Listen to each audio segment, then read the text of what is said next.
Welcome to my YouTube channel Explore Physics. I'm Omar Khitab, PhD scholar of physics. Subscribe, like and share with your friends. आज हम discuss कर लेते हैं centripetal force and centrifugal force. इस पर जाने से पहले थोड़ा सा बात कर लेते हैं कि फ्रिक्शन के पिछले प्लेलिस्ट में हमने फ्रिक्शन पर बात की कि फ्रिक्शन जो है वो उसके एडवांटेजेस क्या और डिसएडवांटेजेस क्या है, फिर आती है इस पर। तो फ्रिक्शन के एडवांटेजेस ये हैं कि फ्रिक्शन चलने के लिए भी ज़रूरी है, रुकने के लिए भी ज़रूरी है, क्लाइंबिंग के लिए भी ज़रूरी है और हर लिखने के लिए, उड़ने के लिए, हर एक काम के लिए फ्रिक्शन ज़रूरी है। आप इवन ये देखें ना, मैंने ये नेल को यहाँ पे सपोर्ट किया हुआ है तो इसके लिए भी फ्रिक्शन ज़रूरी है। किसी ऑब्जेक्ट के दो डिफरेंट पार्ट ये देखें ना अब आपस में कंबाइन है तो ये भी फ्रिक्शन की वजह से कंबाइन है। अगर फ्रिक्शन ख़त्म हो जाए तो ये सेपरेट हो जाए। और साथ में फ्रिक्शन को कम कैसे कर सकते हैं कि अगर तो हम रोलिंग फ्रिक्शन को, स्लाइडिंग फ्रिक्शन को रोलिंग फ्रिक्शन में कन्वर्ट करें। स्लाइडिंग क्या मतलब है कि आप एक ऑब्जेक्ट को ऐसे स्लाइड करने के बजाय ऐसे रोल करें तो उस दौरान भी फ्रिक्शन कम हो जाती है।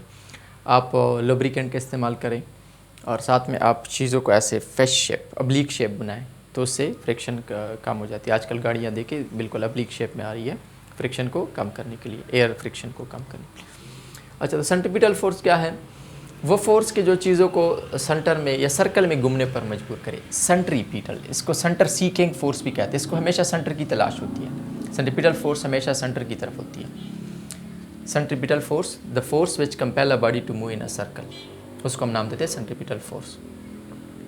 अब अगर आप क्या करें, फॉर एग्जांपल आप एक रस्सी के ज़रिए ऐसे स्टोन को, पत्थर को बांधते हैं, ऐसे घुमाते हैं तो पत्थर की हमेशा ख्वाहिश है कि वो ऐसे टेंजेंशियल डायरेक्शन में जाए। ये जिस वेलोसिटी को मैंने शो किया है ये टेंजेंशियल डायरेक्शन में जाए और यहाँ पर ऐसे इस डायरेक्शन में जाना चाहते हैं और आप यहाँ पे ऐसे इस डायरेक्शन में जाना चाहते हैं।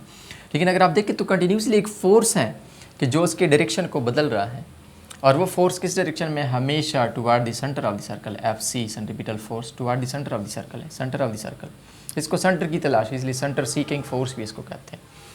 तो अगर ये रस्सी बीच में से टूट जाए, सपोज़ करते आप यहाँ पर हैं और रस्सी टूट गई, यहाँ पे ऐसे स्टोन है और रस्सी टूट गई, तो फिर पत्थर ने किधर जाना है? ऐसे स्ट्रेट जाना है, टेंजेंशियल डायरेक्शन में जाना है। जो कि क्या बता रहा है कि एक्चुअल में पत्थर ऐसे टेंजेंशियल डायरेक्शन में जाना चाहता था, लेकिन कोई फोर्स था कि जो कंटिन्यूसली ऐसे इसके डायरेक्शन को बदल रहा था और उस फोर्स को हम नाम देते हैं सेंट्रीपिटल फोर्स।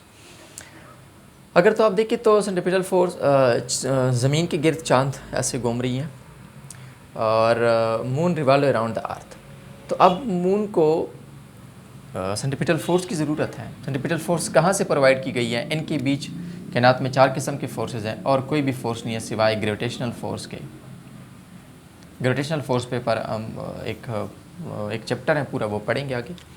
तो क्या मतलब है कि मून और अर्थ के बीच ग्रेविटेशनल फोर्स है और ग्रेविटेशनल फोर्स इसको सेंट्रीपिटल फोर्स प्रोवाइड कर। मैं अक्सर क्लास में एक्टिविटीज़ बच्चों को करवाता हूँ कि अगर आप एक गिलास में ऐसे पानी लें और फिर आप उसको ऐसे घुमाएँ, ठीक है, ऐसे इस डायरेक्शन में ऐसे घुमाएं, तो आप देखेंगे कि पानी गिलास ऊपर जाके गिलास ऐसे उल्टा हो जाता है, ऊपर आ जाता है, लेकिन पानी उससे, गिलास ऐसे उल्टा होके ऊपर जाके उल्टा हो जाता है, लेकिन पानी उससे गिरता नहीं है।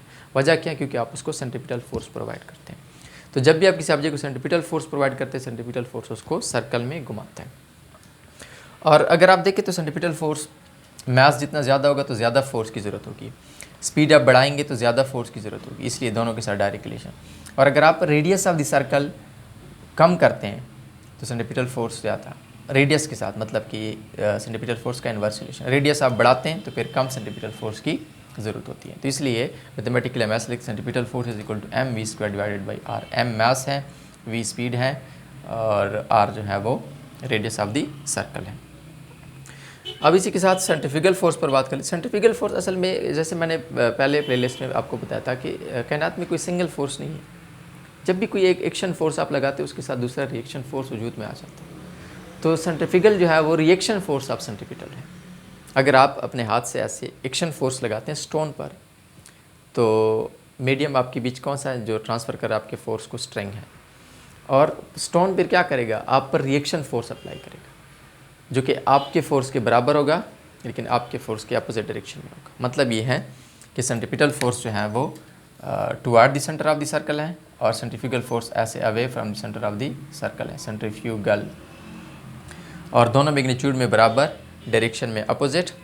और फ़र्क क्या है? फिर तो दोनों को कैंसिल आउट करना चाहिए। नहीं, सेंट्रीपिटल आप लगाते हैं स्टोन पर और स्टोन आप पर लगाता है सेंट्रीफ्यूगल फोर्स। तो दो डिफरेंट ऑब्जेक्ट पर लग रहे हैं, इसलिए कैंसिल आउट नहीं कर सकते। तो इसलिए हम ये भी कह सकते हैं the force which compel a body to move away from the circle, ये सर्कल से दूर लेके जाना चाहते हैं चीज़ों को। और मैथमेटिकली हम कैसे लिख सकते हैं कि centripetal force is equal to minus centripetal force, ठीक है ना, F centrifugal is equal to minus M V square divide by R. ये माइनस साइन क्या शो कर रहा है कि ये दोनों मैग्नीट्यूड में बराबर, ये डायरेक्शन में अपोजिट है। जैसे मैंने आपको अभी बताया कि centripetal force toward the centre और centrifugal force away from the centre of the circle. तो आज के लिए इतना ही, मिलते हैं नेक्स्ट क्लास में।